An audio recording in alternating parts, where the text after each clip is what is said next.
Shall we start? Yes. Okay. So let me restate the inverse function theorem.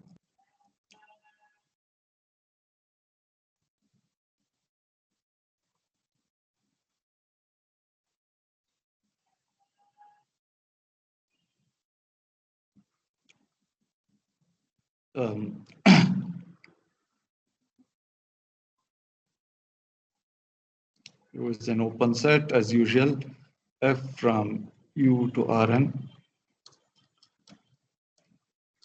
is C1.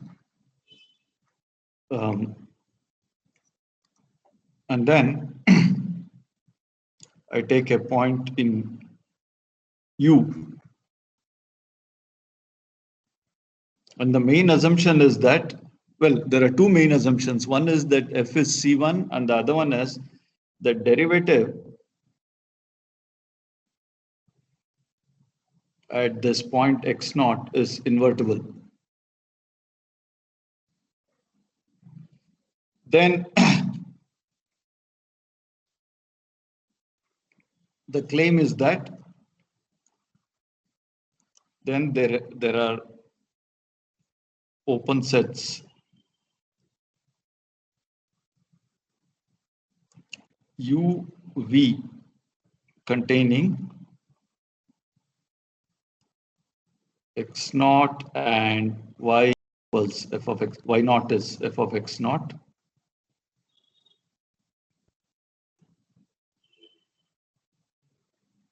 Oh, actually, yeah, I should use a different notation. So here, since I'm going to use E,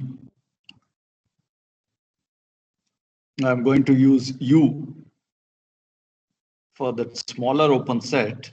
Let's call the bigger open set E. UV containing these 2 points, and U is also inside the domain such that 1,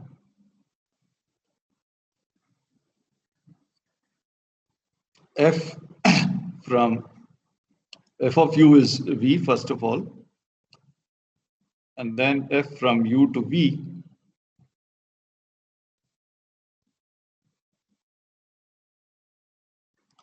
is 1 to 1. So here, last time I wrote the 1 to 1 and onto an open set as two separate parts. Here I've combined the two. When I say that f of U is V, since I've already said that V is open, this contains the statement that the image of U is an open set, and then the f taking U to V is 1 to 1. So f inverse from V to U is also C1.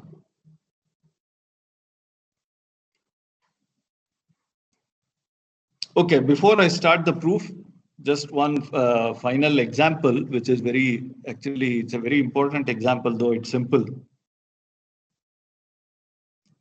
Remark.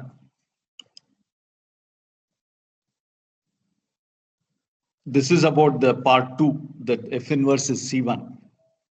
Even if we know that F is 1 to 1 onto an open set, F inverse, which exists simply because F is 1 to 1, F inverse need not be C1. So what is missing is that when I just one-to-one onto an open set is not good enough. Even if F is C1, F inverse need not be C1. The main point is that the derivative should be invertible. So the standard example is F from R to R. F of X is just X cubed. This is one-to-one onto C1, in fact, infinitely differentiable. But F inverse, we know that F inverse is the cube root of X is not differentiable at 0.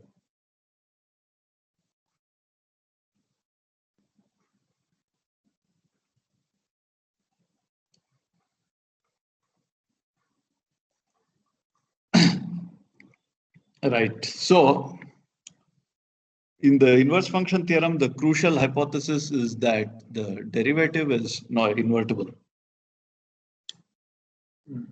Without that, you don't get either part A or part B. That is one thing.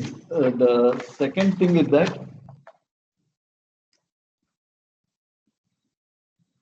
in concrete terms,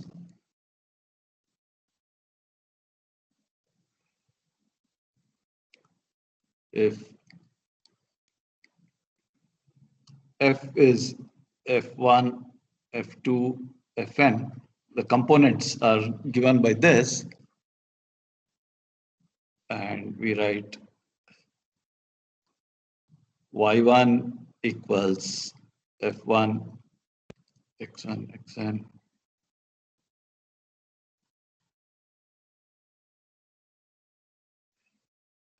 xn. Then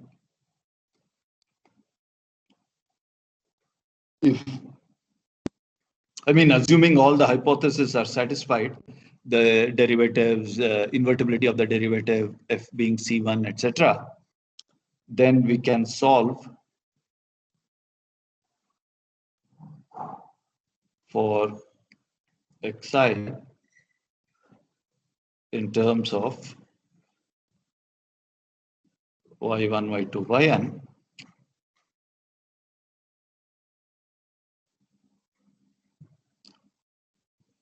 And if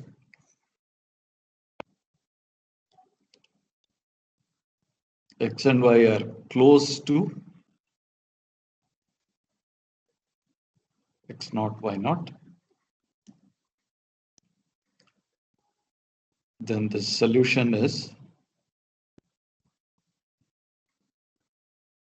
unique and C1.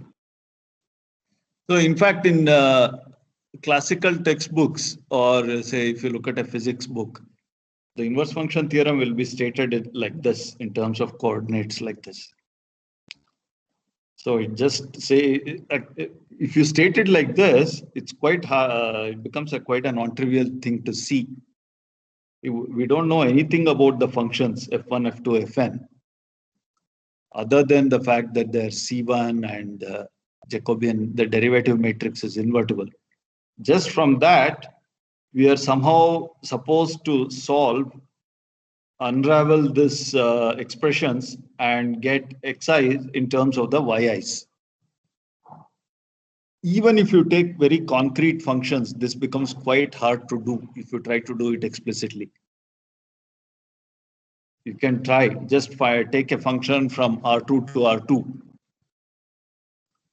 using exponentials, trigonometric functions, and so on. It's quite tricky. It's becomes a horrendous mess if you try to explicitly solve these equations for the xi's in terms of y's. But so that's a power of the inverse function theorem, in fact, that it says that it doesn't give you, of course, like many things in mathematics, it doesn't give you a way of finding the inverse. Well, it does in some sense, but not very explicit. But it tells you that there is an inverse. Okay, so with that, let's start the proof. So first we are going to these mysterious neighborhoods. Here's my E. This is F, and the target is Rn. I have some point x0 here. First, I have to find this U and something around f of x0 equal to y0. This V. So obviously, the way the proof is written, you first work out the proof and then come up with this U and V. But the way it's written, it's you start with since you already know what the answer is going to, how the proof is going to play out. You can specify what U and V will be. So let's prove.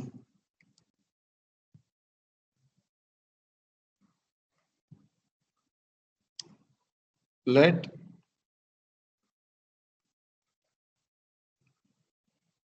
f prime x naught equal to A, and now the main assumption is this A is invertible. So once I know it's invertible, I know that its norm is not 0.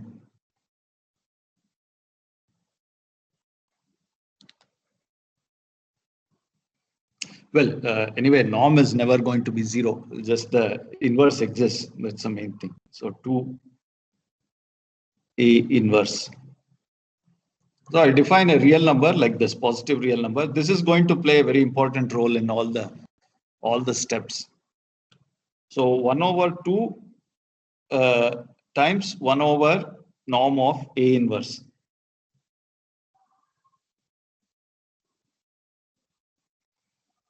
Now, since f prime is continuous, we are now going to specify this neighborhood U. There exists open set U contained in E,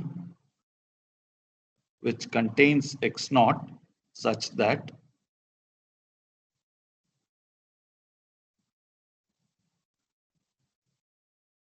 f prime x minus A, this is, remember, this is f prime x0. This norm is less than or equal to less than lambda for all x in U. I'm just saying that the derivative stays close to the derivative at x0 if x is close to x0. And closeness here is in terms of this lambda that we defined earlier.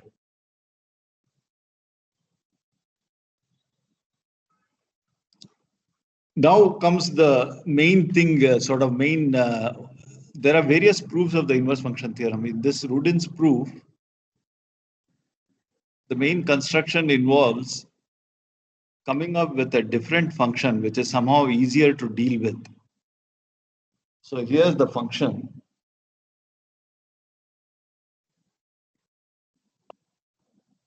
For each y in Rn, let define a function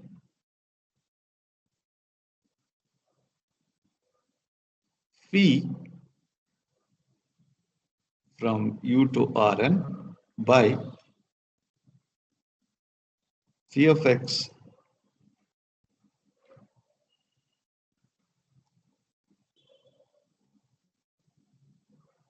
equals x plus A inverse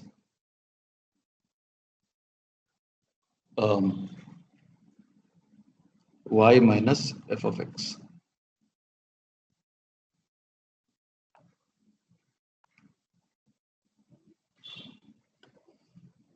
Now, what is the logic behind this strange function and how does it help to replace f by this new function? I mean, the f was also from U to Rn. This new thing is also from U to Rn.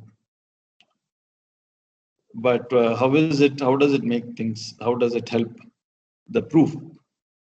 One way of motivating this is, as I've been repeatedly saying,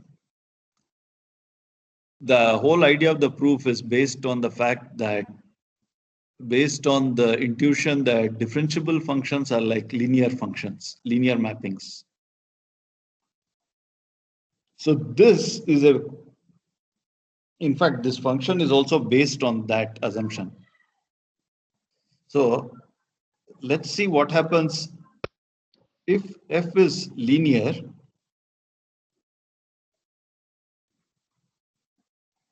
Let's see what function we get. This is just to, I mean, this is not necessary for the proof, what I'm writing in the brackets. This is just for motivation. If f is linear, say f of x equals some bx,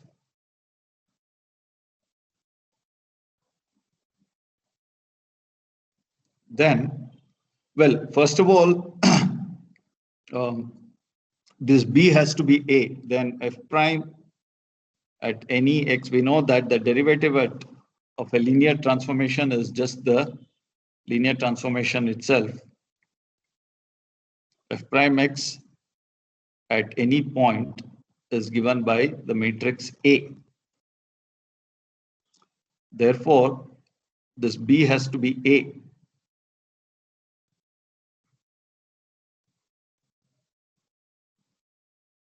Well, so f of x will have to be just ax.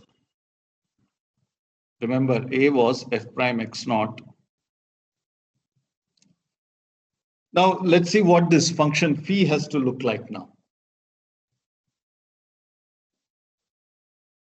Phi was this expression here. Phi depends on y, of course. Phi of x equals x plus A inverse y minus f of x. Since I've assumed it's linear, I'll get this. And then this A inverse and A will give me identity. There's a minus sign that cancels with x, and I'm left with A inverse of y. So this is exactly what we want. So what is the purpose of this phi? Phi is somehow supposed to find, yeah, if I were to make it even more explicit, this is A inverse y would be just f inverse y. F of x is ax. So the inverse function is just A inverse. So phi is essentially supposed to be like the inverse of f. But the only problem is, of course, we don't know that the inverse exists. So if one comes up with something like this, it's a sort of linear approximation to the inverse, if it had actually existed. And not quite linear, there is still, P is not a linear transformation because of this f of x term here. The first term is just x, but the second term is f of x. But one sees f is linear, phi is in fact the inverse of f. So this is a good way to understand the proof. Constantly keep in mind what happens if f is linear. That's the idea. Now it may so happen that, well, okay, we'll see. So with that in mind, let's now move on. What can we say about the derivative of phi? P prime x is, the first term is identity. So that's just I. This gives me identity, and then this y is a fixed element of Rn. So that's A inverse y is a constant. Then there's A inverse f of x. So I'll just get A inverse, A is a fixed matrix. So f prime at x.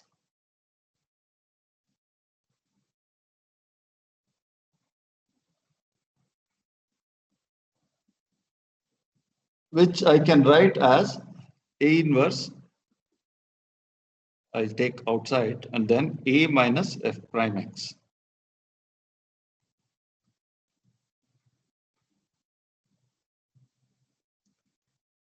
What is the point of writing like this? Well, I know that if X is close to X naught, F prime X will be close to A. Therefore, I can make the derivative of phi prime, derivative of phi small. So let's see how this works out. Therefore, norm of phi prime X, I'll use the multiplicative property of norms less than or equal to norm of A inverse multiplied by norm of A minus F prime X.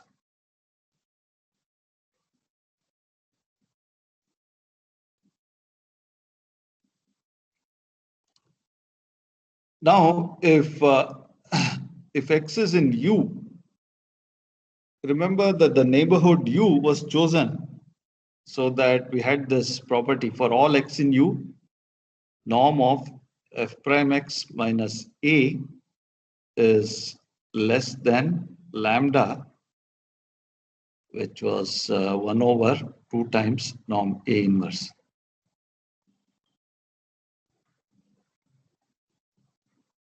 So if I use this, the defining property of U here in this first inequality, then I'll get norm of phi prime X is less than or equal to 2. Well, there's A inverse. So A minus norm of A minus F prime X is less than 1 over 2 times norm of A inverse. That cancels. So I'm left with 2. Now, how does this help us? Well, we can see now we'll use the mean value inequality. The mean value inequality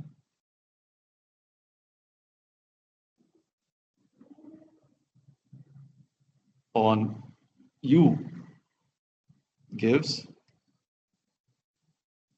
norm of phi x1 minus phi x2 is less than or equal to. Now the derivative is less than half, so half times norm of x1 minus x2. And this is valid for all x1 and x2 inside U.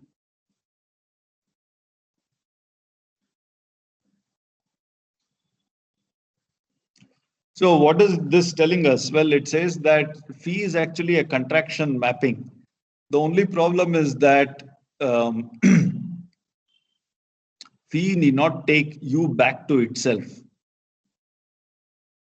It's contracting, but the contraction property holds, but it's taking U to something else. And also it's not clear what, right. Okay, yeah, actually, let's see, there's another thing. One is,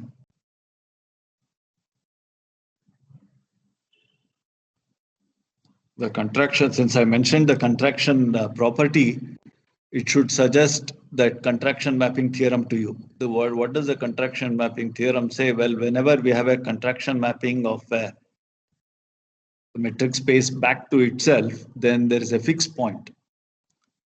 As I said, this phi is not quite taking U back to itself, even though it's contracting. But let's just see what a fixed point would look like. Note that if phi of x equals x, we don't know that there is such a thing. Phi of x, note that phi of x equal to x if and only if the definition of phi is this one, E inverse y minus f of x equal to x. and which happens only if y equals f of x.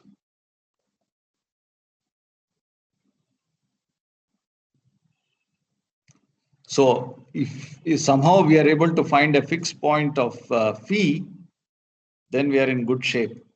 Then we'll know that, well, good shape in the sense that we'll know that the point y is in the image of f. So this phi gives a way of detecting when something is in the image of this function. So this will definitely come in handy when we want to prove that f maps, the image of u is an open set. So then we'll have to start with, then we'll see what happens. Right.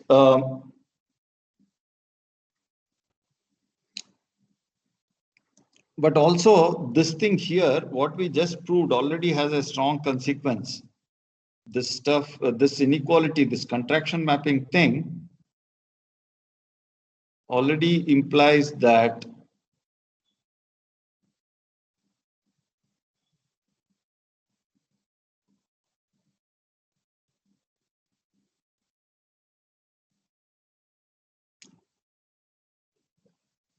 phi has at most one fixed point.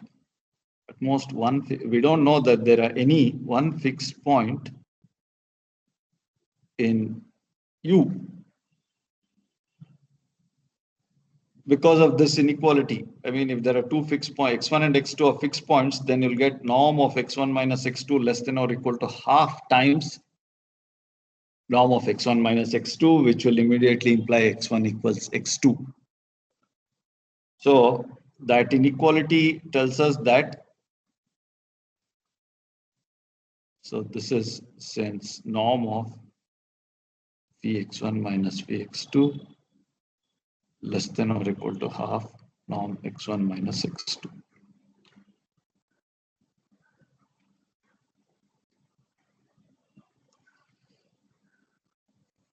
Since it has at most one fixed point, therefore, this observation combined with this observation will immediately imply that phi is one-to-one on u. Because, well, if it's not one-to-one, then phi of x1 would be equal to phi of x2. Call that y. Oh, sorry, not phi is one-to-one. The f is one-to-one.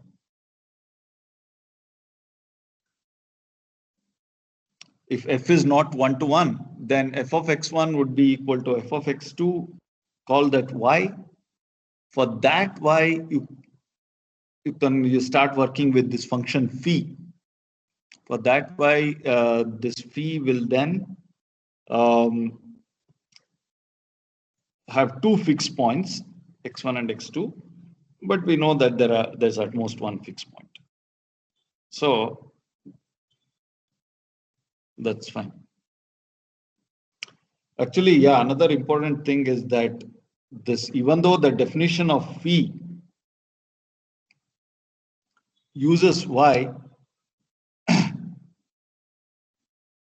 this whatever we got here, this contraction mapping property, this holds on u independent of y. I mean, it's not that you'll have to take different u's. The same u that we started with will continue to work, whatever y you have. So already the one-to-oneness part has been established. We didn't have to use much for this. Of course, the function phi is the main thing. And we had to use the mean value inequality, but not applied to f, but rather to phi. Now comes the more non-trivial part, which is why is the image of u open? So let v equal to f of u. Claim v is open.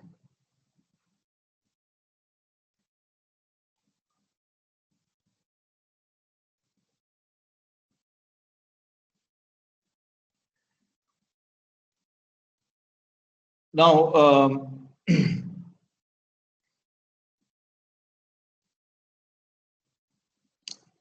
right.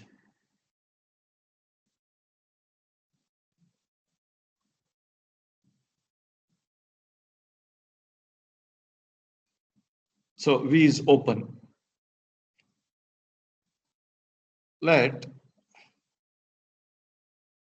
Actually, I should have changed my notation slightly.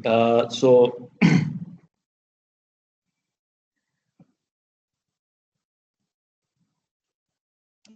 here, let me follow Rudin's notation. I think I messed up here. So this, instead of calling our starting points as x naught, y naught, let me call this a naught and b naught. So this is this a naught, f of a naught, and here as well,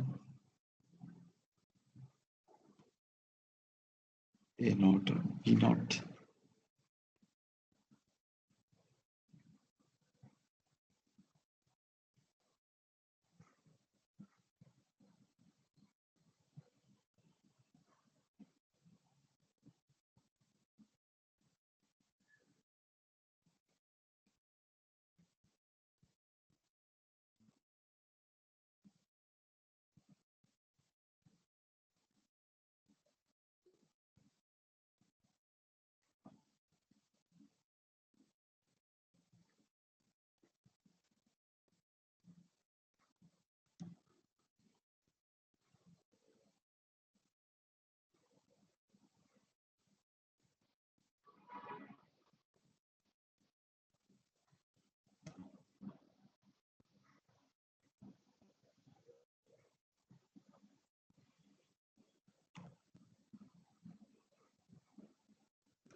Okay.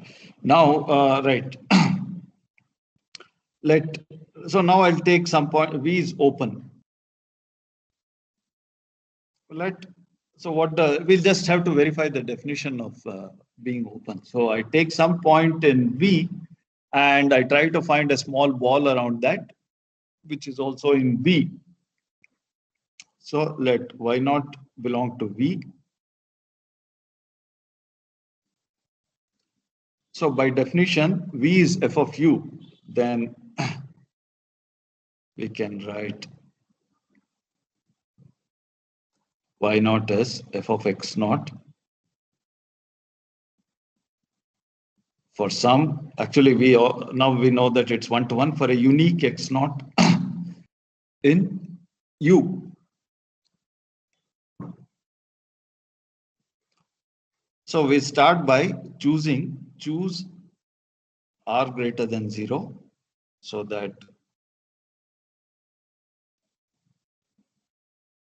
the ball of radius x naught, radius r, the closure of that ball is contained in. So this is E. Inside that there is U.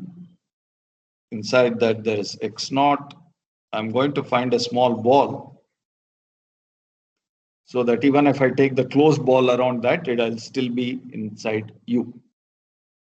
So that this happens. So we claim that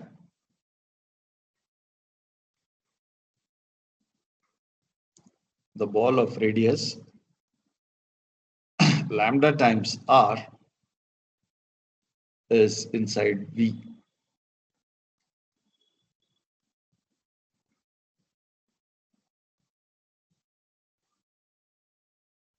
This will prove what we want. If we are able to, we know that y naught is by definition in V. Now if I'm able to find a small ball which is also inside V with centered at y naught, then I've been done proving that V is open. Right. So now comes the thing. So we want to show that that ball is inside V. So let's take a point inside the ball. Let y minus y naught less than lambda r. So y is some point inside the ball. So I would like to show that this y is in the ball, in the V. So we want to find, so let's be clear what we want. We want to find x so that x in U, so that with f of x equals y.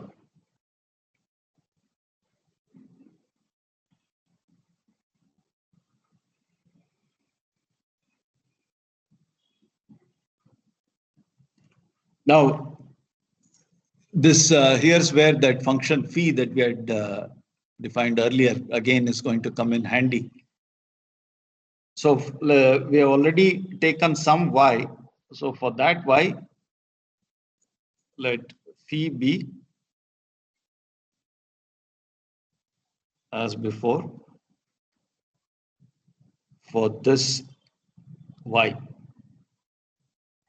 So we want to check if f of x equal to y. But we have seen that that is the same thing as enough to find x in U with phi of x equal to x. So finding this point in the inverse image of y is the same thing as finding a fixed point of phi. Of course, keep in mind that this phi has been cooked up. This function has been constructed taking y into account. Y occurs in the formula for phi. But now we have translated this to a fixed point problem. So, and we already know that phi is a contraction mapping.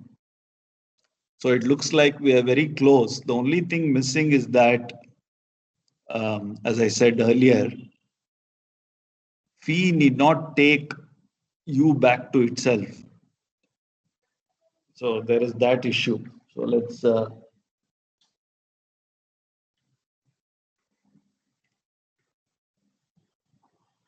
now phi of x naught minus x naught is,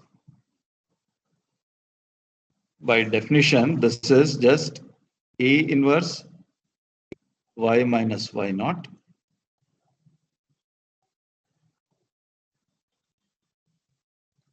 is less than or equal to norm of A inverse norm of y minus y naught. Well, norm of A inverse, yeah, okay. So this is less than norm of A inverse.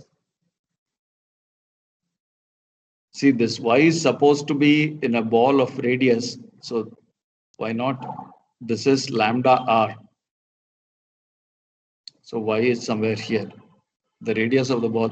So this is lambda r, and lambda was 1 over 2 A inverse. So this will be r by 2.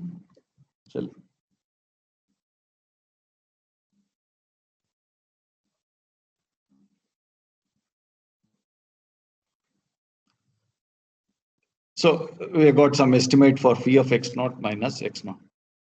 Now note that that is at x naught. If I take any other point x inside that ball, b of x0 r closure,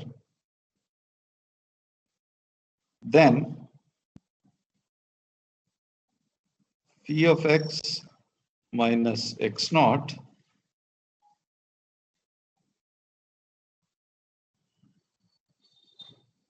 norm of this less than, I use the triangle inequality. So phi of x naught,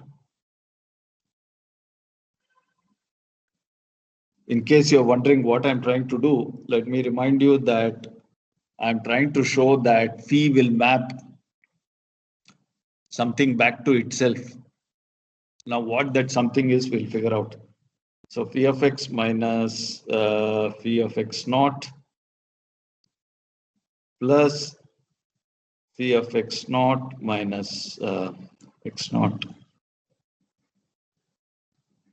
And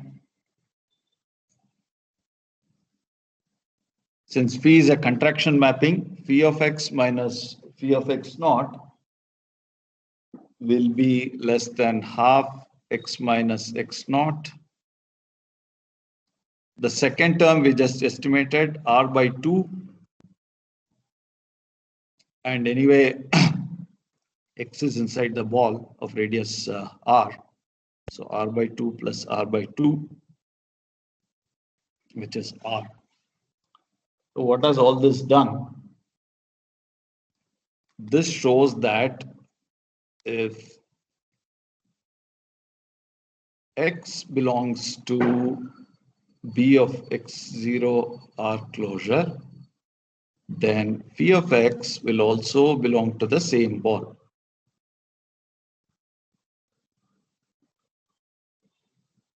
So phi maps B of x0 R closure back to B of x0 R closure. So this is the main thing we were aiming for. Well, this is not the main thing. This is one of the things. To apply the fixed point theorem, the contraction mapping principle, I needed to have a function from a complete metric space back to itself, and it should be a contraction mapping. Well, we already knew right at the outset that phi was a contraction mapping. Now we see that phi maps this closed ball back to itself.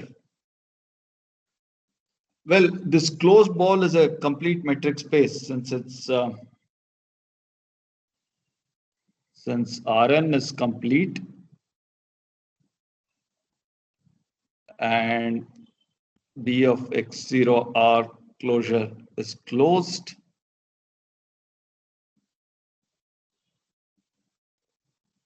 B of x0 R is also complete.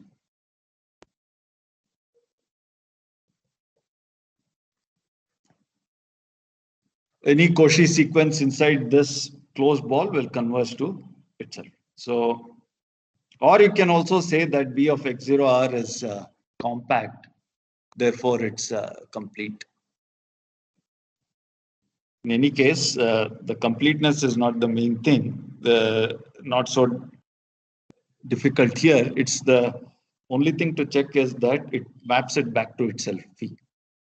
Therefore, by the contraction mapping principle,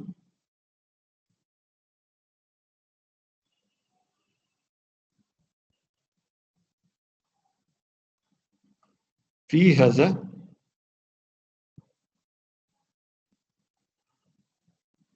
unique fixed point x, and we are done. Phi of x equal to x. We know that this is the same thing as saying that f of x equal to y. So to summarize, what we did was we started with some y naught. This is in v equals f of u.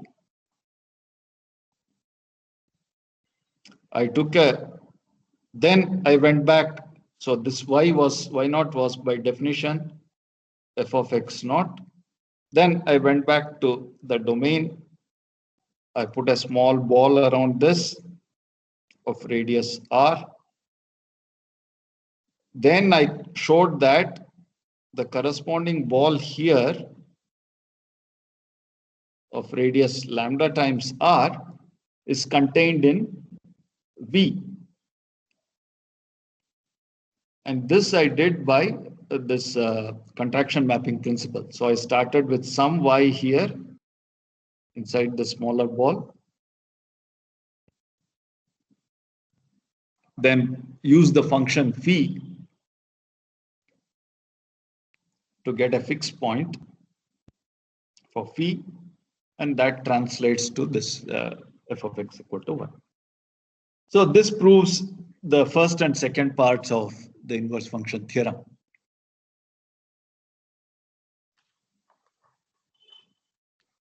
Now let's come to the third part, the other part, the second f inverse from V to U is C1. Now, as I mentioned earlier, even in the one variable case, this has to be proved. If I have a function from, let's say, R to R and the derivative is not zero somewhere, a C1 function whose derivative is not zero somewhere, then in order one-to-one onto function, in order to show that f inverse is differentiable, I cannot use any result like chain rule. You have to work directly and try to show that. And even in the one variable case, one has to do it a bit carefully. What you see in your 12th standard textbooks, that proof is not quite right. Yeah, well, a little bit of work is needed. Here, actually, if you understand the one variable proof, this is very similar, except that it's slightly more abstract. That's all. So let's now, as before, so this is V, this is U, and F is from this. So let me take a point here. I'm interested in F inverse. Differentiability of F inverse. So let's call this as G. So I would like to show that G is differentiable at Y. So I'll be looking at stuff like G of Y plus K minus G of Y. So let Y belong to V, Y plus K belong to V. Since V is open, I know that if K is small enough, Y plus K will also belong to V. And in the definition of the derivative, a limit h going to 0 is involved. So that h, here I'm calling it K. But anyway, whatever it is, it should be, we can assume it's very small. Small enough so that this is in V.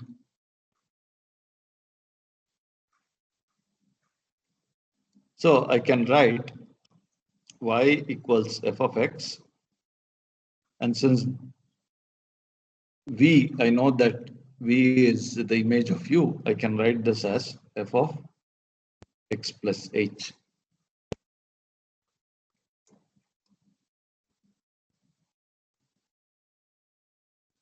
Okay.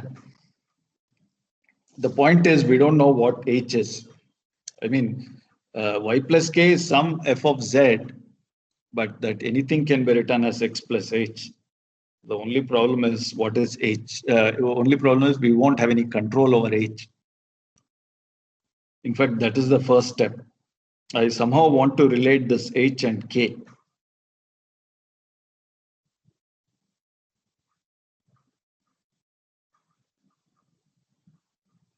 So again, we use this function phi. So we use phi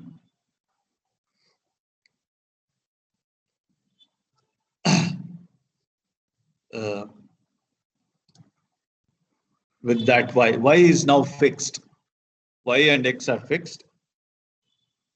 We use phi. So phi of x plus h minus phi of x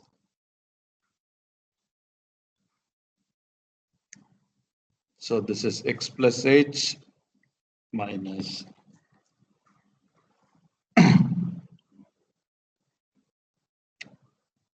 y minus f of x. Oh, f of x plus h.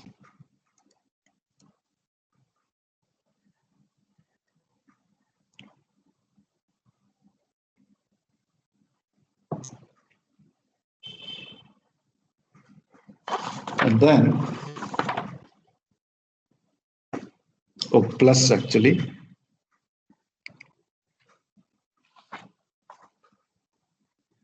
Minus x plus A inverse y minus f of x.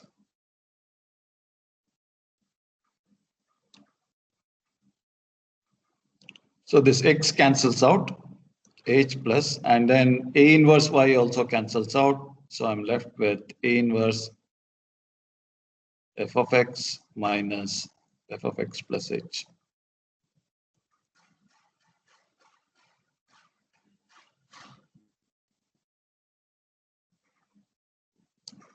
Which I can write as, remember f of x was y and this was y plus k. So y cancels out and I'm left with minus A inverse k.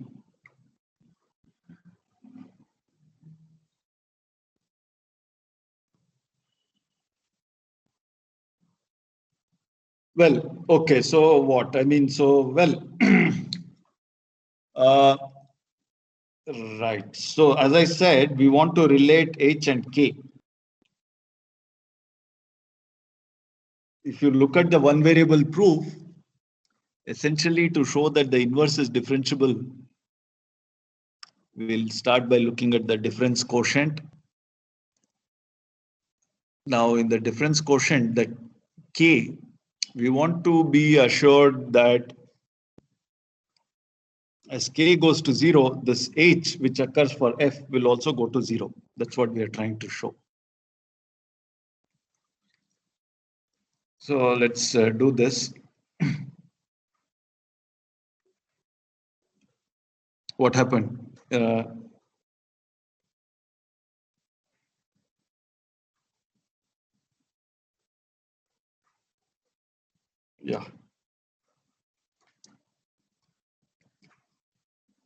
Okay, so how do I relate h and k? Well, this gives a suggestion. I already know that phi is a contraction mapping. Therefore, norm of h minus A inverse k is less than or equal to, now phi of x plus norm of phi of x plus h minus phi of x. Phi is a contraction mapping with contraction factor half. So I'll just get half x plus h minus h, which is this.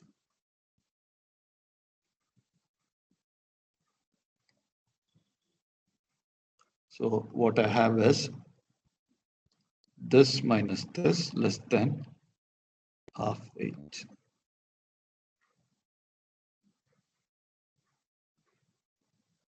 From this, as I said, we have no control over h. K is something which occurs, which I know is small. It is something which occurs in the difference quotient for F inverse. So I assume it's small. But H was cooked up using K. So I don't know really what H is. So what I'll do here is I'll say that this is greater than, I'll use triangle inequality. So greater than or equal to norm H minus norm A inverse K, which implies I take this on the other side. So I'll get norm of A inverse K greater than or equal to half norm H.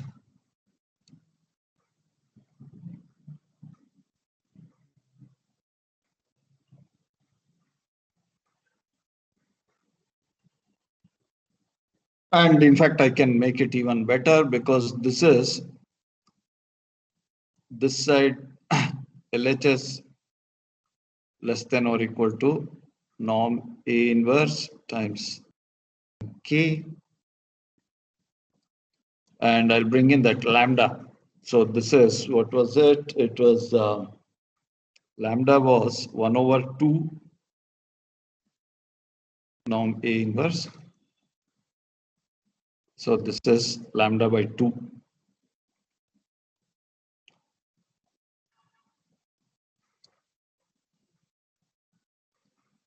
So finally what I get is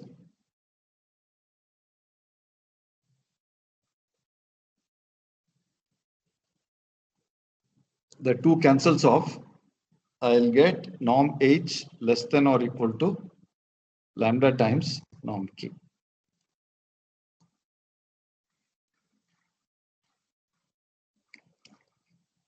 Well, for one thing, this immediately tells us that as K goes to 0, therefore as K goes to 0, H goes to 0.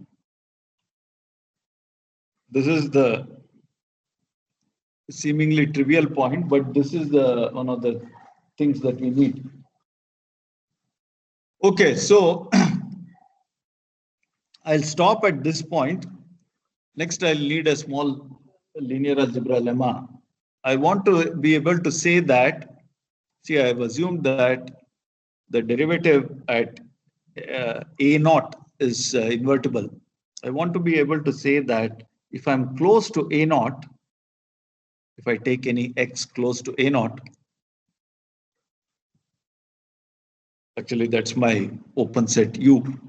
If I am in U, then the derivative is invertible at every point, not just A naught. So in short, what I would like to say is that invertibility is a continuous property. If you have a function from an open set to linear transformations, the space of linear transformations, and if at some point the linear transformation is invertible, as long as I'm close to that point, the other linear transformations will also be invertible. So I'll prove that next time. Again, no, I might, since there's a large gap between now and the next class, I'll post this as a recorded lecture. If you have any questions, by the way, in my next class, since this is a very important theorem and a lot of the proof is not easy by any means. If I explain all the steps, it's clear enough. But hard to do it by oneself. All the other things that I've done so far, if I give you time, you would be just able to do it yourself. But this one requires more new ideas. And so I'm willing to, on Monday's lecture, you go over this proof very carefully. Monday's lecture, I'll spend some time answering your questions. But the completion of the proof, I'll post as a recorded lecture. So I'll resume from this point and then we'll. Okay, is that clear? Sir, will you give us like the homework for the quiz day after tomorrow? Yes, I'll give that. It will be, yeah, okay, I'll give you that homework.